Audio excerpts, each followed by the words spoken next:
აი პირველი რაც ვთქვით, ჯერ ქვეყანასთან მქონდეს შეხება და თუ რამე შეხვედრები ექნება ეგრეთ წოდებულ მთავრობასთან, რომ ჯერ ქვეყანას სწორ გზაზე და მერე პოლიტპატიმრები. ეს რეალურადაც ასე. ანუ პრიორიტეტი თქვენთვის ასეა, ჯერ ქვეყნის ინტერესი და შემდეგ თქვენი ოჯახის წევრის თავისუფლება. ის ბავშვები ისევ შებრუნდებიან ციხეში. აი ესაა მიზეზი.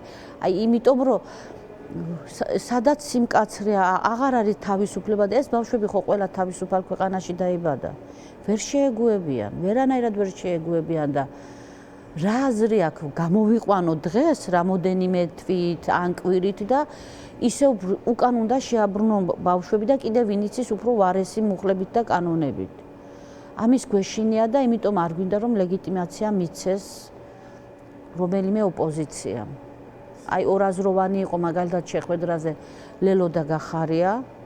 იმეც ვიტოვებ რომ ჩვენ შვილებს არ გაწირავენ და აი ჩვენ ანუ მათი მხრიდან არჩევნებში წასვლა თქვენ ფიქრობთ რომ თქვენი შვილების გაწირვა იმ პირობებშიც თუ პატიმრების გათავისუფლება იქნება ერთი მთავარი პირობა ამ არჩევნებზე წასვლას. აი ეგ გათავისუფლება იქნება დროებითი, ასე მგონია, იმიტომ რომ ახლა რა მუხლებიც, რა კანონებიც შემოიღეს.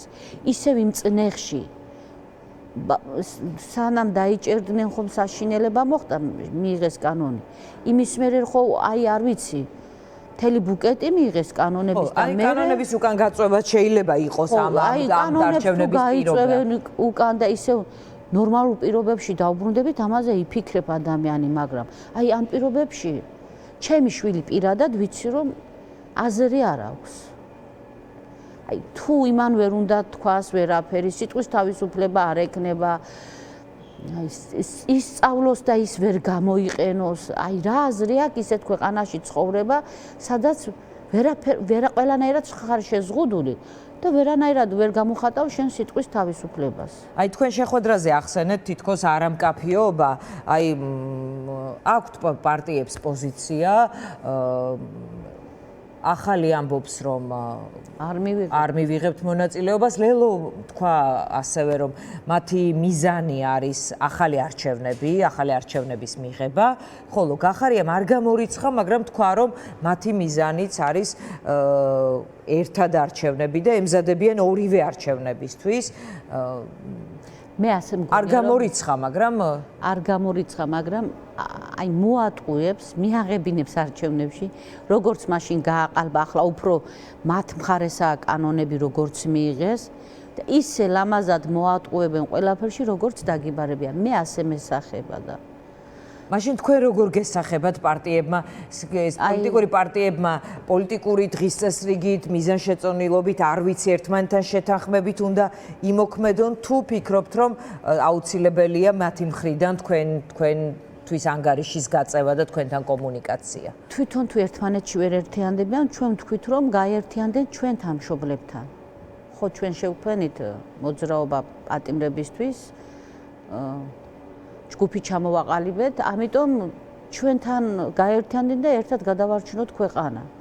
ყველას შვილი ჩვენი დედების ყველა დარდობს იმაზე, რომ დროებითი გამოსვლა ჩვენ არ გვინდა პატიმრების. და თავი არ მოვიტყუოთ, როგორც ამის არჩევნები რო იყო ახლა, ეს იყო თავის მოტყუება, ხო? ყველა იყო დარწმუნებული, გადართავდი ერთ ახსზე ესენი ზეიმობდნენ, მეორე ახსზე იმეძი ზეიმობდა, დავიბენი. კი ბატონო, თუ არ წავლენ არჩევნებში, თუ არ დაელაპარაკებიან ხელისუფლებას არაფერზე, იმიტომ რომ თქვენ გაქვთ განცდა მესმის, რომ სრულიად ლეგიტიმური რომ მაინც მოატყუებენ და ასე შემდეგ, მაშინ რაღაც წინსვლა ან პატიმრების გამოშვება ან რაიმე კანონის უკან წაღება სხვა ბერკეტით მიგაჩნია არ მოდის ეს ეგრეთ წოდებული მთავრობა არ მოდის მოლაპარაკებაზე. აი ვაბანკზე არიან წასული. საერთოდ არც აინტერესებთ მოქალაქეები აი არ რაჭირში შევიდნენ ერთ ოთახში და მათი თავის გარდა არაფერი არ ახსოვს და ერთი კაცის ფულზე მუშაობს, ყველა როგორ შეუნახონ და როგორ გადაარჩინონ. ამას ხედავ მე მეც ვერაფერს. ხო და აი თქვენ როგორ გესახებათ თქო მაშინ თუ არა მოლაპარაკების არა არჩევნებზე ასე ვთქვათ წავალთ ამ პირობებზე ლაპარაკი და ამ შემთხვევაში პატიმრების თავისუფლებაც და კანონების უკან წაღებაც ან არ ვიცი ახალ არჩევნებზე შეთანხმება თუ არ შეთანხმება. ეს არის რომ ეს ოპოზიციაც უნდა დაჯდეს, მთავრობაც ერთმანეთთან უნდა შეთანხმდნენ და ჩანიშნონ ეს არჩევნები. და ეს უნდა იყოს უკვე, რა ვიცი რა, ხალხთან ყველასთან მოლაპარაკება, შეხვედრა, აზრები უნდა ჩამოვაყალიბოთ, ძალიან რთული სიტუაციაში, ჩიხში ვარ. ანუ თქვენ დაეთანხმებოდით, თქვათ, რომ ახალი არჩევნები ეს იყოს ახალი საპარლამენტო ადამიანელი არჩევნები თუ ჩაინიშნება ეს არის ყველაზე ნორმალური და მისაღები. და ფიქრობთ, რომ ის სხვა შედეგი დადგება, ვიდრე წინა არჩევნებზე მოხდა. ზუსტად ეგ უკეთესი იქნება. და ბალანსი რო დავიცვათ რა, აი ერთში როა ყველა ერთ მხარეს მიდის და როგორც უნდათ წვიტავენ, ეს არ უნდა იყოს რა. აი რა თუნდოდა ის გაყალბება, მართლა ხალხი მივიდა ხო, რა საჭირო იყო, ან ყველაფერი ან არაფერი.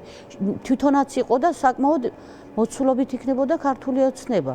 აი რა იყო, ან სულმე ან არავინ. ესე არ შეიძლება ხო, ვერ ვითარდებით ჩვენ მასე.